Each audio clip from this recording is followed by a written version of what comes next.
How to handle unexpected weight gain in pregnancy. Hope you are doing everything you're supposed to. You are eating the salads, taking the walks, and following all the rules. Then you step on the scale at your doctor's office, and the number is not what you expected. Your heart sinks and the worry starts to creep in. Am I doing something wrong? Is my baby okay? If you've ever felt that jolt of panic, you are in the right place. We are going to talk about what's really going on and how to move forward with confidence. Intro. That moment when the scale shows a number you weren't prepared for is an incredibly common one. In fact, studies show that nearly half of all pregnant women gain more weight than is recommended. Your first instinct might be to panic and want to course correct immediately, maybe by drastically cutting back on food. But here's the most important thing you need to hear. Please don't go on a diet. Restricting your intake while pregnant can be dangerous, depriving you and your baby of the essential nutrients you both need for healthy development. This can lead to issues with your baby's growth and leave you without the strength required for labor. So instead of restricting, let's focus on understanding. Section 1. Know your numbers the right way. First things first, let's ground ourselves in facts, not fear. The Institute of Medicine, IOM, provides guidelines for pregnancy weight gain based on your pre-pregnancy body mass index, or BMI. Think of these as helpful guideposts, not strict rules. If your pre-pregnancy BMI was in the underweight range, less than 18.5, the general recommendation is a 28 to 40 pound gain. For normal weight BMI, 18.5 to 24.9, the target is about 25 to 35 pounds. If you started in the overweight category, 25 to 29.9, the goal is around 15 to 25 pounds. And for a BMI in the obese range, 30 or higher, the recommendation is an 11 to 20 pound gain.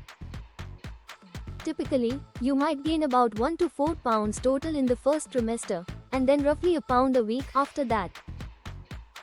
But remember, pregnancy isn't a perfect science, and weight gain isn't always a steady, straight line. The real goal isn't about hitting a specific number, but about creating a healthy and supportive environment for your baby to grow. Section 2. Small food changes, big impact. So, if dieting is off the table, what can you do? The key is to make small, strategic tweaks that focus on the quality of your food, not just cutting calories. One of the most effective changes you can make is swapping sugary drinks for water. Cutting out the empty calories from sodas, juices, and sweetened teas can make a huge difference. Another great strategy is to try eating 5 or 6 smaller, balanced meals throughout the day instead of 3 large ones. This can help keep your blood sugar stable and prevent you from getting so ravenous that you reach for unhealthy snacks. When you fill your plate, try to make half of it fruits and vegetables. Go for whole grains over refined ones, and stick with lean proteins. How you cook matters, too. Baking, broiling, or grilling are much better choices than frying. You only need about 340 extra calories per day in the second trimester and around 450 in the third, so making those calories count with nutrient-dense foods is what it's all about. Section 3. Move your body safely. The other side of the coin is movement. Staying active is fantastic for managing weight. It can ease those pregnancy aches and pains, and it helps prepare your body for labor. The general recommendation is 150 minutes of moderate exercise per week. That's just 30 minutes, 5 days a week. You don't need to start training for a marathon. Safe and effective activities include brisk walking, swimming, riding a stationary bike, and prenatal yoga. Swimming is especially wonderful because the water supports your weight, which can feel amazing. There are a few things to avoid, of course. Contact sports, activities with a high risk of falling, like skiing or horseback riding, and any exercise that has you lying flat on your back after the first trimester. Most importantly, always listen to your body. If you feel dizzy, breathless, or notice any pain, it's a clear signal to stop and rest.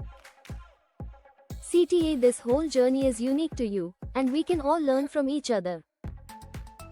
If you found a healthy food swap you love or a type of exercise that feels great during your pregnancy, share it in the comments below. Your tip might be exactly what another mom-to-be needs to hear today. Conclusion: seeing an unexpected number on the scale can be stressful, but it's not a sign of your pregnancy. It's simply a signal to check in with your habits and make some gentle, healthy adjustments. Remember, weight gain is a necessary part of this process. It's how your body supports your baby's growth, your increased blood volume, the placenta, and so much more. Focus on nourishing your body with good food, moving in ways that feel good, and keeping an open conversation with your healthcare provider. They are your best partner in creating a plan that works for you. Above all, be kind to yourself. You are growing a human being, and that is absolutely incredible.